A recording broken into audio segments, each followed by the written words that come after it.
দুটোই আদি, হ্যাঁ আদি এবং দুটোই আদি চোর।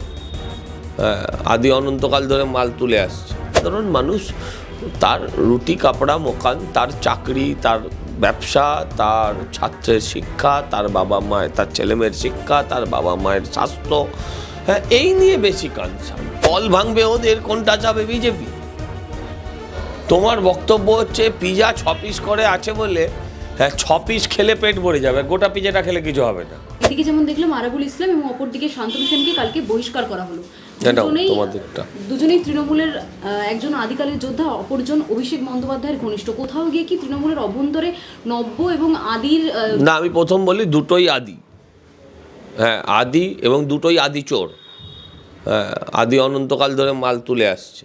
এক কোথাও কি আদি এবং নব্যের দুজনের, না আদি নব্যের কিনা বলতে পারবো না, আমি পুরোটা বলি, আপনি একটু শুনে নিন।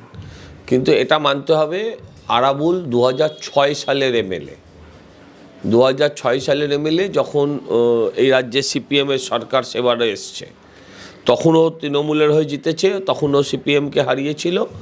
আবার দুর্ভাগ্যবশত 21-এ হেরে গেছে, এই 11-এ হেরে গেছিল, 2011-এ হেরে গেছিল। এখন যেটা বিষয় হচ্ছে আদি নব্যের লড়াই, হ্যাঁ কি পিসি ভাইপোর লড়াই, হ্যাঁ কি অর্থ অনর্থের লড়াই, এটা আমি কি করে বলবো? এটা আমার পক্ষে তো বলা সম্ভব না, এটা তো আমার পক্ষে বলা সম্ভব। দাদা এই ধরনের যে তৃণমূলের অভ্যন্তরে নেতাদেরকে ছেদ করে বহিষ্কার করে কি তৃণমূলের ভেতরের যে সমতা, সেই সমতা বজায় রাখার একটা চেষ্টা? কিছু তাড়িয়ে, কিছু গুলি করে মেরে, হ্যাঁ এইভাবে তারা সমতা বজায় রাখার চেষ্টা করতে পারে বা চায়, তাই নিয়ে আমাদের কিছু যায় আসে না। সাধারণ মানুষ তার রুটি কাপড়া মকান, তার চাকরি, তার ব্যবসা, তার ছাত্রের শিক্ষা, তার বাবা মায়ের, তার ছেলেমেয়ের শিক্ষা, তার বাবা মায়ের স্বাস্থ্য, হ্যাঁ এই নিয়ে বেশি কনসার্ন, এই নিয়ে কনসার্ন। বাঙালি সাধারণ মানুষ, হ্যাঁ এই যে বাংলাদেশ থেকে এত মানুষ ঢুকে পড়ছে তাই নিয়ে কনসার্ন। বাঙালি এই নিয়ে কনসার্ন নয়, ও কাকে রাখবে কাকে তাড়াবে ওদের পাটা, ওরা ওড়ুক, লেজে কাটুক, গলায় কাটুক, ওদের ব্যাপার। দাদা আরজিকর আবহের পরপর একেবারে স্পষ্ট রাজ্যের স্বাস্থ্য ব্যবস্থার বেহাল অবস্থা, কিন্তু স্বাস্থ্যমন্ত্রীকে একেবারে বাদ দিয়ে অভিষেক বন্দ্যোপাধ্যায় নিজের কেন্দ্রে তিনি একটি সেবাশ্রয় প্রকল্পের কর্মসূচি নিয়ে এলেন এবং সেখানে গুরুদায়িত্ব দিলেন শান্তনু সেনকে। কোথাও কি অভিষেক বন্দ্যোপাধ্যায় মমতা বন্দ্যোপাধ্যায়কে কোনো রকম চ্যালেঞ্জ ছুড়ে দিয়েছেন? আপনার যা মনে হয় আমারও তাই মনে হয়, এক্ষেত্রে আপনার যা মনে হয় আমারও তাই মনে হয়। নিশ্চয়ই কোথাও একটা চ্যালেঞ্জ তো করেইছেন। স্বাস্থ্য ব্যবস্থা রাজ্য সরকারের, স্বাস্থ্য রাজ্যের দায়িত্ব। হ্যাঁ, সেখানে যদি প্যারালাল স্বাস্থ্য ব্যবস্থা উনি ক্রিয়েট করেন, তাহলে তারা প্যারালাল গভর্নমেন্ট তৈরি হয় না। তো প্যারালাল গভর্নমেন্ট, এর আগে উনি ভাতা দিয়েছিলেন, নিজের উদ্যোগে ভাতা দিয়েছিলেন, যে ওরা দিলে, সরকার দিলে দেবে, নয়তো আমি দিয়ে দেবো বলে উনি ভাতা দান করেছিলেন।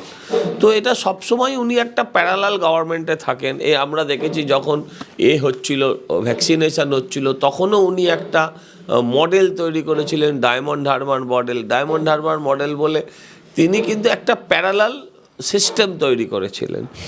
যদি ডায়মন্ড হারবার মডেল হবে, সেই ডায়মন্ড হারবার মডেল উচিত ছিল সারা ভারতবর্ষের, শুধু যদি সম্ভব না হয় পশ্চিমবঙ্গের যে 29টা লোকসভা কেন্দ্রে তারা জিতে এগিয়ে আছে তাদের সেই মডেলগুলো ফলো করা।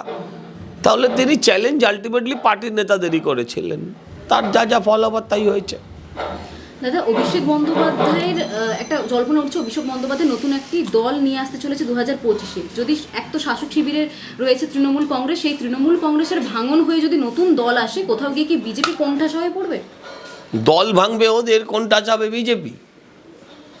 তোমার বক্তব্য হচ্ছে পিজা 6 পিস করে আছে বলে, হ্যাঁ 6 পিস খেলে পেট ভরে যাবে, গোটা পিজাটা খেলে কিছু হবে না।